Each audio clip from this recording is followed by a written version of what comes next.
Seorang ibu muda merasa panik dan bimbang setelah mengetahui anak sulungnya yang baru berusia 5 bulan diambil orang ketika berada di rumah pengasuh. Berdasarkan apa yang dimaklumkan oleh pengasuh anaknya, dia bersama suaminya segera membuat laporan polis mengenai kejadian itu. Mereka juga menghebahkan kejadian yang berlaku di media sosial dan mengharapkan bantuan orang ramai untuk mencari anaknya. Beberapa jam kemudian, pihak polis menemui bayi tersebut yang tidak lagi bernyawa di dalam sebuah peti sejuk. Apakah sebenarnya yang terjadi? Ikuti kupasan selanjutnya. Pada 9 Februari 2018, seorang bayi lelaki selamat dilahirkan. Bayi kepada pasangan Farah dan Muhammad Sufi ini diberi nama Adam Rekal. Kelahiran Adam menambahkan lagi keceriaan dan kebahagiaan keluarga kecil ini. Setelah habis tempoh cuti bersalin, Farah terpaksa menghantar bayinya kepada seorang pengasuh untuk dijaga ketika dia bekerja. Situasi seperti ini adalah perkara biasa bagi pasangan suami isteri yang bekerja mencari rezeki. Farah pada ketika itu bertugas sebagai jururawat di sebuah hospital di ibu kota. Pada tengah hari 3 Julai 2018, seperti biasa, Farah menghantar Adam ke rumah pengasuhnya yang terletak di Kampung Nahoda, Batu Cave, Selangor. Pada jam 6.30 petang, Akilah yang merupakan pengasuh Adam menghantar satu mesej kepada Farah memberitahu Adam telah diambil oleh seorang lelaki yang mendakwa sebagai bapa Adam. Farah segera bertanyakan perkara ini kepada suaminya, tetapi dia menafikan ada mengambil anak mereka. Kerana percayakan cakap pengasuh, mereka kemudian membuat laporan polis mengatakan anak mereka hilang dan kemungkinan diculik oleh seorang lelaki yang menyamar sebagai bapa Adam. Mereka juga memuat naik gambar anak mereka di media sosial dan menyeru pertolongan semua untuk mencari Adam. Polis yang menerima laporan mengambil semua keterangan termasuk dari Akilah yang merupakan pengasuh Adam. Pada malam itu juga, kira-kira jam 11, polis datang ke lokasi kejadian bersama Akilah untuk melakukan siasatan lanjut kerana meragui keterangan yang telah dia berikan. Pihak polis kemudian menemui mayat Adam di dalam peti sejuk 2 pintu di rumah tersebut. Mayat mangsa ditemui berbalut dengan napkin di dalam sebuah beg kain berwarna hijau dan diletakkan pada ruangan sejuk beku. Mayat mangsa kemudian dibawa ke Hospital Kuala Lumpur untuk dibedah siasat. Pengasuh bersama seorang teman serumahnya kemudian ditahan untuk siasatan lanjut, tetapi polis kemudian membebaskan teman serumah Akilah kerana dia didapati tidak mempunyai kaitan.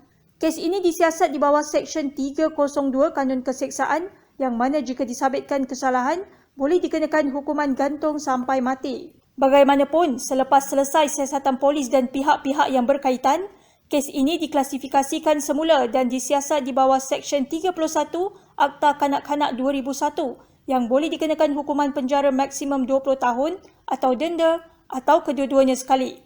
Selepas menjalani perbicaraan yang panjang dan membuat rayuan terhadap hukuman yang dijatuhkan, pada 11 November 2021, Mahkamah Rayuan Putrajaya mengekalkan hukuman penjara 6 tahun kepada Nur Akilah Abdul Rahman, 36 tahun, yang dituduh melupuskan mayat Adam Rekal Muhammad Sufi dengan niat untuk menyembunyikan kematian supaya dia terlepas daripada hukuman, dan pertuduhan kedua mendedahkan kepada keadaan yang mungkin menyebabkan kecederaan. Kedua-dua kesalahan itu dilakukan di rumah sewanya di Jalan Nahoda Kiri 3, Batu Cave, antara jam 6.20 petang dan 6.50 petang pada 3 Julai 2018. Tertuduh juga diperintah menjalani hukuman penjara mulai 14 Februari 2019. Mengapa tertuduh hanya dipenjara 6 tahun? Mengikut fakta kes yang dibentangkan di mahkamah, selepas selesai memandikan mangsa, tertuduh yang ketika itu masih di dalam bilik air terjatuh bersama mangsa yang dipegangnya. Selepas itu dia bangun dan memeriksa mangsa. Ketika itu mangsa cuma menangis dan selepas diperiksa didapati mangsa tidak mengalami luka atau kecederaan luaran. Dia kemudian memujuk mangsa dan memberi minum susu sehingga tertidur. Tertuduh pada ketika itu dikatakan tidak menyedari mangsa mengalami kecederaan dalaman yang mana tidak dapat dilihat dengan mata kasar. Ketika mangsa tidur, tiba-tiba mangsa terbatuk-batuk dan keluar cecair jernih dari hidung. Mangsa dipercayai meninggal dunia pada waktu itu. Tertuduh kemudian cuba memberikan bantuan pernafasan tetapi gagal. Menyedari mangsa yang tidak lagi bernafas, tertuduh panik dan kemudian membungkus mangsa dengan napkin. Dia kemudian menyubat mangsa dalam beg kain berwarna hijau sebelum menyembunyikan jasad mangsa di bahagian sejuk beku peti ais rumahnya.